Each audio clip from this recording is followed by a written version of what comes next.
ফের ডেঙ্গি আক্রান্তের মৃত্যু। কলকাতা পুরসভার ডেপুটি মেয়র অতীন ঘোষের ওয়ার্ডে 4 বছরে এক শিশুকন্যার মৃত্যুকে কেন্দ্র করে উত্তেজনা ছড়ায়। বিধান সরণিতে পথ অবরোধ করে বিজেপি।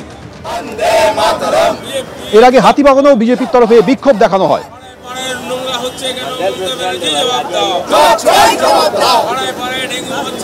উত্তর কলকাতার বটতলায় 5 বছরের শিশুকন্যার মৃত্যু হয়েছে। বেলেঘাটার ডিভাইন নার্সিংহোম থেকে রেফার করা হয়েছিল অ্যাপোলো হাসপাতালে, সেখানেই এই শিশুকন্যার মৃত্যু হয়। NS1 পজিটিভ ছিল শিশুকন্যা। এই মুহূর্তে সরাসরি আমাদের সঙ্গে রয়েছে বিধান সরণি থেকে আমাদের প্রতিনিধি সন্দীপ সরকার। সন্দীপ, দেখো, অদৃশ্যা পোদ্দার নামে ওই 5 বছরের ওই শিশু তার মৃত্যু হয় বাইপাসের ধারের বেসরকারি হাসপাতালে। তারই প্রতিবাদে এখানে মশারি নিয়ে মেয়রের বিরুদ্ধে স্লোগান উঠছে। বিজেপির তরফে এই প্রতিবাদ দেখানো হচ্ছে।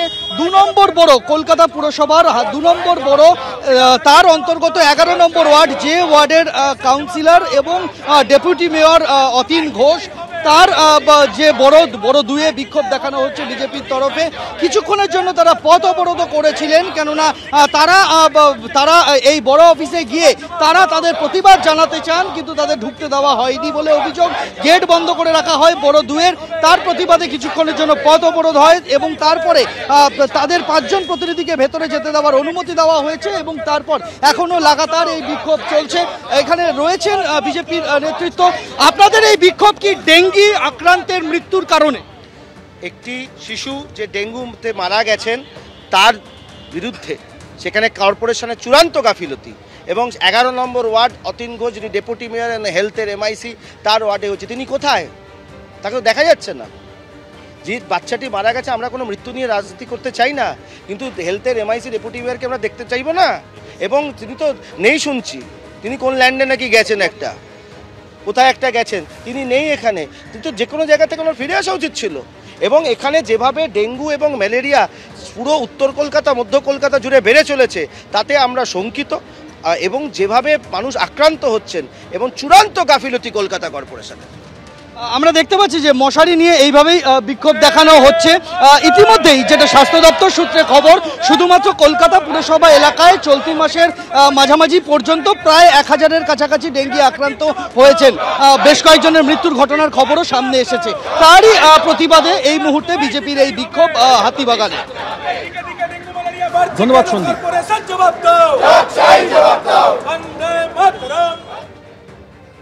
আসছি পরের খবরে। দেশবাসীর সামনে বড় বিপদ অনুপ্রবেশকারীরা। দেশবাসীর সম্পদ বেদখল হয়ে যাচ্ছে, ভারতের জনবিন্যাস পাল্টে যাচ্ছে। প্রত্যেক অনুপ্রবেশকারীকে দেশ ছাড়া করব।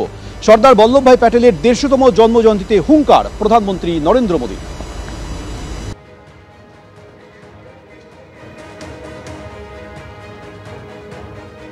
आज देश की एकता और आंतरिक सुरक्षा को बहुत बड़ा खतरा घुसपैठियों से भी है।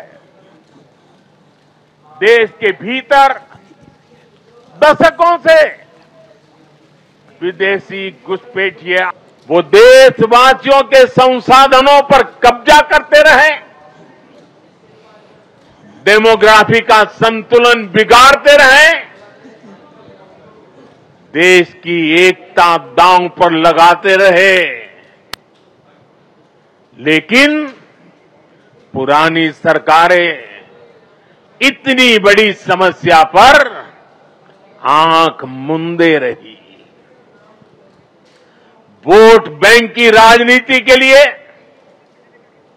राष्ट्र की सुरक्षा को जानबूझकर खतरे में डाला गया। कुछ लोग देश हित से ज्यादा अपने स्वार्थ को ऊपर रख रहे हैं। ये लोग घुसपैठियों को अधिकार दिलाने के लिए राजनीतिक लड़ाई लड़ रहे हैं।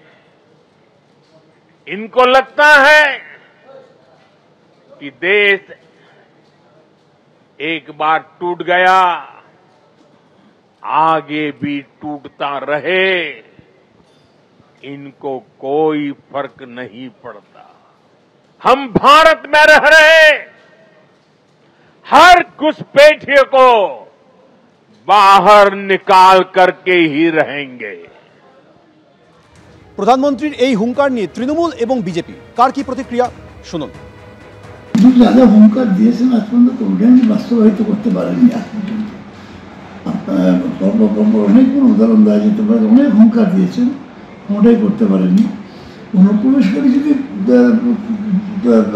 ধরেন এবং বাইরে পাঠান জেনুইনলি, সেটা নিয়ে তা নিয়ে কোনো বিতর্ক করার কোনো অবকাশ আছে বলে মনে করি না আমি।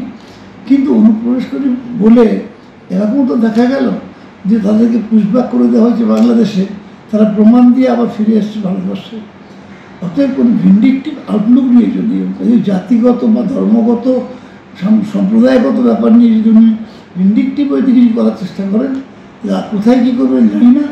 আমরা আমাদের পশ্চিমবঙ্গে আমাদের নেত্রী মমতা বন্দ্যোপাধ্যায় পরিষ্কার বলে দিয়েছেন যে এই রাজ্যে যারা জেনুইন ভোটার তাদের একজনকেও বাদ দেওয়া যাবে না, অনুবাদ দিতে দেবো না।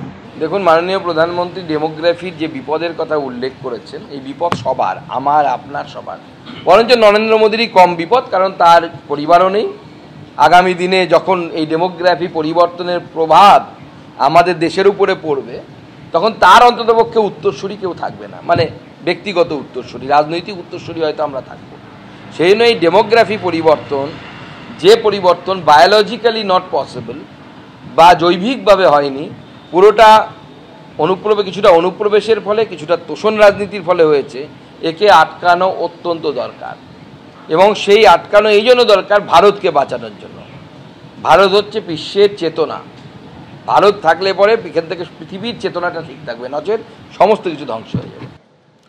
রাজ্যে এসআইআর নিয়ে তৎপরতার মধ্যে এবার ফের গ্রেপ্তার করা হলো একাধিক বাংলাদেশিকে। 11 জন বাংলাদেশিকে গ্রেপ্তার করা হয়েছে। উত্তর 24 পরগনার স্বরূপনগর সীমান্ত থেকে গ্রেপ্তার হয়েছে এই 11 জন বাংলাদেশি।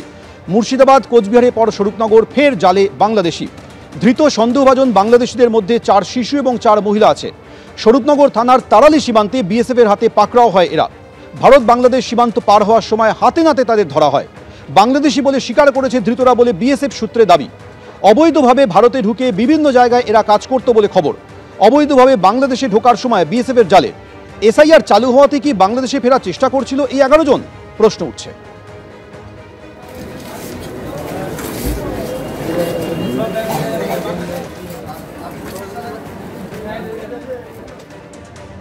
এদিকে এসআইআর আবহে চাঞ্চল্যকর ছবি। হাবড়ার 169 নম্বর বুথে আজব কাণ্ড। 2002 সালের ভোটার তালিকার নাম নেই বাসিন্দাদের।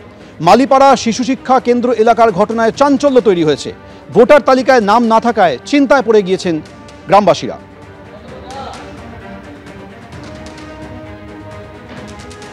2002 সালে নাম নেই তাদের, তো বলছে এখানে ডিটেনশন ক্যাম্পে ঢোকাবে, বলছে এখানে চলে যেতে হবে। কিন্তু আমরা তো এখানে স্থানীয়, আমরা 1919 সালে দলিল আছে আমার, আমি যে অফিসে কার্ড করেছিলাম তখন দেখিয়েছিলাম। কি দেখলেন? রাতারাতি আপনাদের লিস্টে নাম নেই? না, রাতারাতি লিস্টে নাম নেই। 2002 আছে আমাদের এখানে, 10টা বুথ, আমাদের বুথটাই আউট হয়ে গেছে, অন্য বুথগুলো আছে। আপনাদের এখানে 2 এর লিস্ট? না, 3 আসছে, 2003 আসছে। 2 এর লিস্ট না, 2 মানুষের নাম নেই, আমার টোটাল বুথ আউট হয়ে গেছে।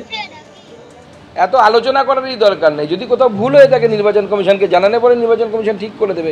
আপনার তো ড্রাফট লিস্ট বেরোবে, ড্রাফট লিস্টের সময় আপনার সব অপশান আছে, যে সেই আপনি উপযুক্ত ফর্ম ফিল আপ করে আপনি আপনার তথ্য দিয়ে দেবেন।